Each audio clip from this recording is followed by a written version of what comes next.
Thank you, South Park. Thank you for standing up against a communist, tyrannical regime in China. Someone had to do it. Unfortunately, it's not our better political betters in the United States because they bow, they kowtow, but you have the guts to do it. I just want to say thank you. I'm looking forward to the episode tomorrow night, Wednesday, on a band in China, BAND in China. But let's serve 2 points here. Banned, literally banned. Like you cannot go there and do what you're trying to do. But there's a band that's going to China as well. So BAND, like a rock band, and then BANNED. Come here, buddy. But no one else is going to do it. The GM of the Houston Rockets tweeted that he's in support of the Hong Kong protesters, and the NBA quickly extinguished that semblance of freedom to grovel, to kowtow to China. I did a video the other day on a credentialed mathematician who loves Jonathan Gruber from MIT because Jonathan Gruber says China shows the way for America. The whole premise was America is no longer great.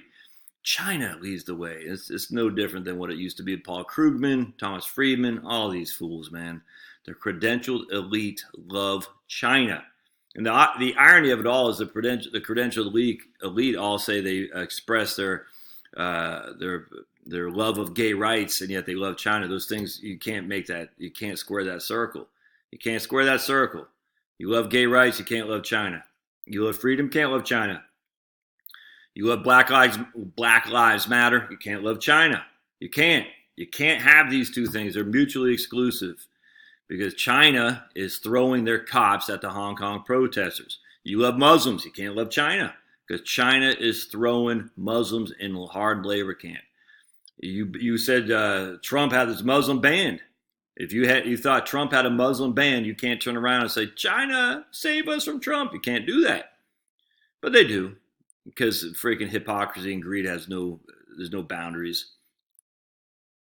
Disney, Vans, all these companies, Nike, just this saying, they all express freedom. They're all trying to be the cool kids. Like, look at us, dude. We're standing up against Trump. I was reading the CEO of Google said when Trump was elected, this does not reflect us as he out there kowtowing to China. It's just about the money, man. The sad thing on the right is all about the money. Mitt Romney of the world, they all want money. I get that. They don't really care about authority. They want the money. The left wants authority and money. Ultimately, that's what it comes down to. The left wants control and money. The right just wants money. And so you got the Mittens over here, and you got the left-wing people over here, the Bernie Sanders of the world. They want authority and they want the money. You got the Mittens over here, and they want the money. Chamber of Commerce types, not the Main Street Chamber of Commerce, but this will be the international corporatist Chamber of Commerce who lobbies in D.C. They want the money. They don't necessarily want control, but they want trade, trade that will benefit them and their corporate backers, even if that means limiting freedom or basically abandoning whatever civil rights that you supposedly profess to abide by. They don't. It's all about the money. These people over here are even worse, though. They sit there and say, oh, we need freedom for gay and lesbians. We need freedom for Muslims. We need freedom for against police brutality. But China, we love you. Tell us how to live our life. Because you're an authoritarian putting climate change in perspective, even though all the while China's going around and building freaking coal-fired plants like you and believe, but they can profess that they're having solar panels and wind turbines. That's the thing with the left. They don't. They literally could care less about that. They want control. They don't care about any of that. They want control.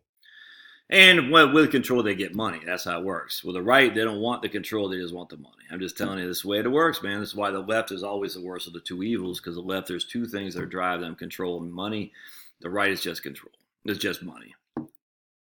Anyway, so South Park stands up to him and says, no. We're sorry, China. We're sorry, we're not going to take your crap. We're still going to freaking say we believe in freedom. We believe in freedom for Muslims. We believe in freedom for gay and lesbians. We believe in freedom for the right of protest. We believe in freedom, and we're going to do it in a way that makes fun of you fools. It's I love it. I could not be happier. I could not be happier that someone is finally saying enough of this crap. This is insane. It's insane what our media, it's insane what our corporate leaders, it's insane what our political leaders are kowtowing to, our Hollywood elite. They're all setting Alyssa Milano, fight the power against Trump. It's freaking insane, man. And yet, China, we want your money. Please give us money, please. Communism is bad, it's evil everywhere it's tried. Innocent people forever will be killed and jailed all the time. Hard labor camps, it happens everywhere it's tried. Communism is an offshoot of socialism. It all starts socialistic, always socialistic. If we just got along, we can make this economy hum and no one will have a lack of want. Well, what if I don't want to participate? What if I want to do my own thing? Well, you're not a team player. You got to play with the team. I don't want to play with the team. I want to do my own thing. I want my freedom to do what I want to choose my path. No. You can't do that, Josh. You have to play with the team. Who tells me? Who creates the team? Well, we do. Our Jonathan Grubers of the world, our academic elite, our Paul Krugman from the New York Times. We're going to create the team, Josh. Don't you see? They're better. They're educated. They got PhDs, and they're from MIT and Ivy League schools and Harvard and Brown. I don't want anything to do with that. Like Bill Buckley said, I'd much rather have the first 2,000 names of the Boston phone book as my governing body than anyone over at Harvard.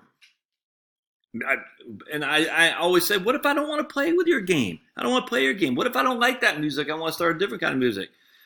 Well, everything is awesome. Don't you want to be everything is awesome, Josh? No, I want to live. I want to be free. I don't want your crap. I want to be free to choose my own path. And this is what happens with tyrannical regimes and socialism. For it to work, everyone must follow dress right, dress, left, right, left, right. And if I want to skip a step, I can't, or else I get a bullet in my head after I'm being put up against the wall. And to even allow that to encroach upon our own freedoms, you can't do it. You got to stand up and fight. Someone has to. Someone has to support the Iranian protesters and the Green Revolution. Obama didn't. Of all Obama's talk, he didn't do it. He saw Iran was about to collapse, and Obama did nothing. He didn't have to send troops. He just had to support them. Never mind what happened in Poland and Czechoslovakia back in the day with the left, the labor unions, whatnot. They didn't support these guys. Paul Robeson is supposedly supporting black people in America. No, he certainly didn't support the people in the USSR. He supported the tyrannical government who were executing any and all people who they didn't like. And Nike, forget freaking Phil Knight, Richard Branson, all these guys, these rich hypocrites. And South Park says, no, we're staying up against it. I don't care. And I just, man, I cannot stress how such a big deal this is. I cannot stress politics is downstream of culture, says Andrew Breitbart, he used to say, which means culture led by the not mainstream, because that's where you get the boy bands, the Backstreet Boys, all this insane country music that's out there. You just want to drop an anvil on your head. Culture is politics is downstream culture. So if we get a couple people who stand up like South Park and actually make fun by admonishing people, but with a funny way, that's how you do it. How do you think the Klan got destroyed? I mean, yes, lawsuits and all that, but people made fun of them. That's how it happened. They got admonished with laughter. Admonishing with laughter works every time. So South Park, I love you. Thank you, gentlemen, for doing what you're doing, and I cannot wait to see this episode. Blessings.